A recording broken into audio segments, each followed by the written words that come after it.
लौंग और कपूर का भोग। अभी तक आप लोगों ने ये देखा यूट्यूब पर कि लौंग का भोग देने मात्र से आपकी ऊर्जा कितनी ज़्यादा बढ़ जाती है। आज मैं आपके लिए लाया हूँ लौंग और कपूर दोनों का मिक्स भोग। यदि आप इस भोग को भगवान को सही तरीके से देते हैं तो आप अपनी ऊर्जा में देखेंगे कि काफ़ी वृद्धि पाएंगे। लौंग और कपूर का जो भोग होता है वो भगवान को बहुत ही अत्यंत प्रिय होता है। माला जाप से जितना भी माला जाप का ड्यूरेशन होता है, जितना भी माला जाप करने का जो मंत्र की संख्या होती है वो तो करना ही करना है और उससे देवता सिद्ध होते हैं। पर अपनी ऊर्जा में अगर आपको और भी ज़्यादा वृद्धि करनी है, आप अगर ये चाहते हैं कि मेरी शक्तियाँ जो है और भी प्रबल हों और भी ज़्यादा चलायमान हों, जो भी मैं अपनी शक्तियों से कहूँ तो वो सबसे ज़्यादा प्रबल तरीके से कार्य करके मुझको दें, तो इस विषय में एक लौंग और कपूर का जो है मिक्स भोग जो होता है वो आपको ज़रूर देना चाहिए। आपकी ऊर्जा इससे बहुत ज़्यादा संचारित होती है, बहुत ज़्यादा बढ़ जाती है। भले ही आप साधना बहुत ही कम समय की किए हों, जैसे साधनाओं में क्या होता है कि 21 दिन की साधना तो कंपलसरी होती है, बट अगर कोई ऐसे तांत्रिक हैं या ऐसे नए तांत्रिक हैं जो कि 21 दिन की साधना ना करके 11 दिन की साधना कर लेते हैं और फिर उसके बाद उनको ये लगता है कि मेरी शक्तियाँ अच्छी तरीके से काम नहीं कर पा रही हैं, तो मैं आपको एक ऐसा तरीका बता रहा हूँ जिसको करने के बाद जो है आप सिर्फ जो भी मंत्र किए हुए हैं, मान लीजिए 11 दिन का जाप किया है आपने, तो वो आपका जो है 21 या 41 दिन के बराबर कार्य करने लगेगा आपका वो मंत्र।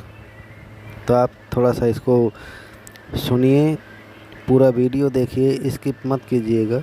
उससे पहले आपसे एक छोटा सा निवेदन है कि अगर आप मेरे चैनल पर नए आए हुए हैं तो चैनल को सब्सक्राइब कर लीजिए, बेल आइकन दबा लीजिए, ऑल पर क्लिक कर लीजिए ताकि जो भी जानकारी मैं डालूँ वो सबसे पहले आप तक पहुँचे।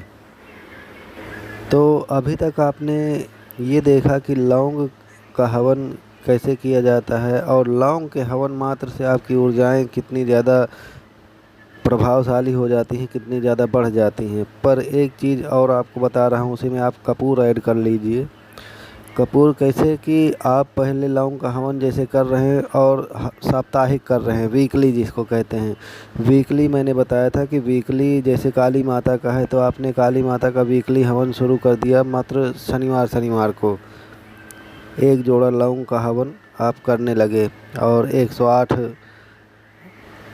मंत्रों का जाप करके लौंग का हवन आपने करना शुरू कर दिया। पर आप जितना ज़्यादा मतलब देवी देवताओं को जितना ज़्यादा जो है मानेंगे और उनके प्रति जो भी एक्स्ट्रा आप करेंगे तो देवी देवता भी वही चाहते हैं कि अगर आप उनके लिए कुछ एक्स्ट्रा कर रहे हो तो वो भी आपके लिए कुछ एक्स्ट्रा करना शुरू कर देते हैं।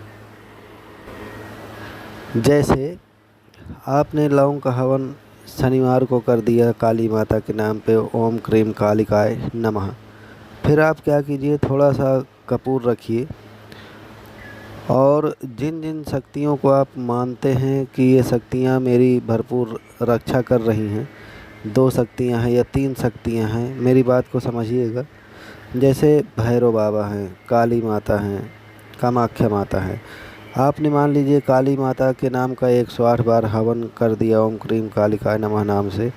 फिर आप क्या करिए कि थोड़ा सा कपूर लीजिए और काली माता के नाम पर जला दीजिए, ओम क्रीम कालिकाय नमः या ओम क्रीम कालिकाय हुम फट। फिर एक टुकड़ा लौंग उठाइए, फिर भैरव बाबा के नाम पे दे दीजिए, जला दीजिए उस कपूर को। तीसरा है जैसे कामाख्या माता हैं या कोई और देवता हैं, मान लीजिए क्षेत्रपाल बाबा हैं, क्षेत्रपाल बाबा के नाम से आप कपूर दे दीजिए। क्षेत्रपाल बाबा बहुत ही शक्तिशाली देवता होते हैं। क्षेत्रपाल बाबा के नाम आने से मैं ये आपको बता दूं कि क्षेत्रपाल बाबा ऐसे देवता हैं जो कि अगर आपका कभी भी कोई देवी देवता, सभी देवी देवता अगर बंध जाते हैं तो एकमात्र क्षेत्रपाल ऐसे होते हैं जो आपके सभी देवी देवताओं को छुड़ा करके ले आते हैं। तो क्षेत्रपाल बाबा के नाम से कपूर को जला दीजिए और उनको दीजिए। फिर देखिएगा कि ये लौंग का हवन तो प्रचंड हवन है ही, पर अगर आप एक्स्ट्रा कुछ देवी देवताओं के लिए करते हैं तो जितना एक्स्ट्रा करेंगे मतलब अतिरिक्त, उतने ही आपकी अतिरिक्त शक्तियाँ भी बढ़ती चली जाएंगी। आपका ऑरा मजबूत होता चला जाएगा, आपका मंत्र शक्तिशाली होते चले जाएंगे,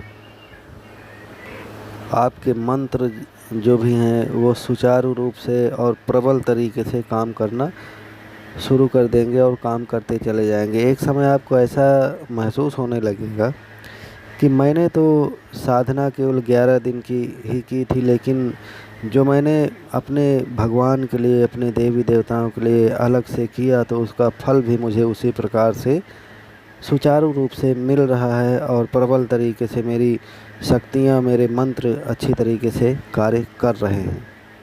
तो आपको ये खुशी अपार होगी। और लेकिन उससे पहले जब आप इतना करते चले जाते हैं जितना मैंने पिछला बताया, तो उससे पहले आपके देवी देवता प्रसन्न होते चले जाते हैं कि मेरा भक्त है और भले ही इसने साधना बहुत कम समय की है, लेकिन ये हमारे प्रति आज भी समर्पित है और कुछ न कुछ हमारे लिए अलग से करता रहता है। तो भगवान भी चाहते हैं कि चलो ठीक है, कोई बात नहीं, कुछ न कुछ अलग से कर रहा है, भले ही साधना कम समय की किया। तो ये एक भाव होता है अपने देवी देवताओं के लिए और एक प्रेम होता है। तो जिस भाव से आप अपने देवी देवता को मानते हैं उसी भाव से आपको देवी देवता मानना शुरू कर देते हैं। और जिस गति से, जिस प्रकार से आप उनको मानते हैं उसी गति से, उसी पावर से आपके देवी देवता आपके साथ में चलने लगते हैं और आपके जो भी कार्य होते हैं उसको अच्छी तरीके से करना शुरू कर देते हैं।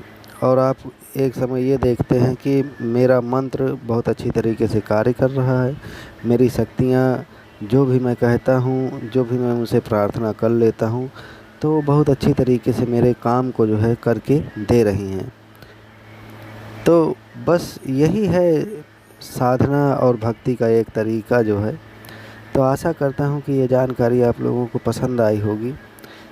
और उससे पहले अगर आप मेरे चैनल पर नए आए हैं तो चैनल को सब्सक्राइब कर लीजिए, बेल आइकन दबा लीजिए, ऑल पर क्लिक कर लीजिए, ताकि जो भी जानकारियाँ मैं डालूँ तो वो सबसे पहले आप तक पहुँचे। ऐसी कई नई जानकारियों के साथ वीडियो में आता रहता हूँ मैं, तो आप देखिएगा। मिलते हैं किसी अन्य जानकारी के साथ, तब तक के लिए जय माता की।